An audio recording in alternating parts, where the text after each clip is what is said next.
സുഹൃത്തുക്കളെ, നമ്മൾ വീണ്ടും എറണാകുളത്തേക്ക് പോകാൻ വേണ്ടിയിട്ട് പരപ്പനങ്ങാടി റെയിൽവേ സ്റ്റേഷനിൽ വണ്ടി കാത്ത് നിൽക്കട്ടെ. നേരെ കറക്റ്റ് ടൈമിൽ തന്നെ വണ്ടി എത്തി. നേരെ പോയി ഞാനൊരു ഈവനിങ് ഒക്കെ ആയപ്പോഴേക്കാണ് അവിടെ എത്തിയത്. നമ്മുടെ ഷോർട്ട് ഫിലിം ഫെസ്റ്റിവൽ, സിനിമാക്കടയുടെ വേണു നാഗവള്ളി ഷോർട്ട് ഫിലിം ഫെസ്റ്റിവലിൻ്റെ സീസൺ 4 അടുത്ത ദിവസമാണ് നടക്കുന്നത്. ഞാൻ തലേ ദിവസം തന്നെ അവിടെ എത്തി.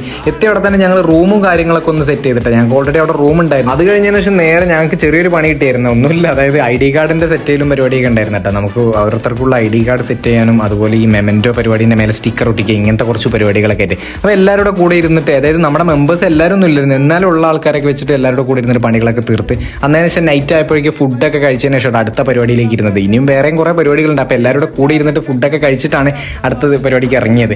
എന്തായാലും കഴിഞ്ഞ ശേഷം ഞങ്ങൾ നേരെ ഹോളിൽ പോയത്. ഈ ഹോളിലാണ്ടോ നാളെ നമുക്ക് ഫെസ്റ്റ് നടക്കാൻ പോകുന്നത്. ഇവിടെ നമുക്ക് കുറച്ച് കർട്ടൻ തൂക്കലും പരിപാടിയൊക്കെ ഉണ്ടായിരുന്നു. പക്ഷേ അതിനുവേണ്ടി പോയതാണെങ്കിൽ പോലും ആദ്യം നടന്ന അവിടെ വിപിൻ ചേട്ടൻ്റെ കാറ്റ് വാക്കിൻ്റെ ക്ലാസ് ആയിരുന്നു കേട്ടോ. പുള്ളി നല്ല അടിപൊളിയായിട്ട് കാറ്റ് വാക്ക് ചെയ്യുന്നുണ്ടിട്ടാണ്. അതൊക്കെ കഴിഞ്ഞ് ഏകദേശം 5 മണിയായിട്ടുണ്ട് ഞങ്ങൾ റൂമിലെത്തി കിടക്കാൻ. അപ്പോൾ അതിനോട് സൗരവിൻ്റെ പാട്ടുണ്ടായിരുന്നു, അതും അടിപൊളി.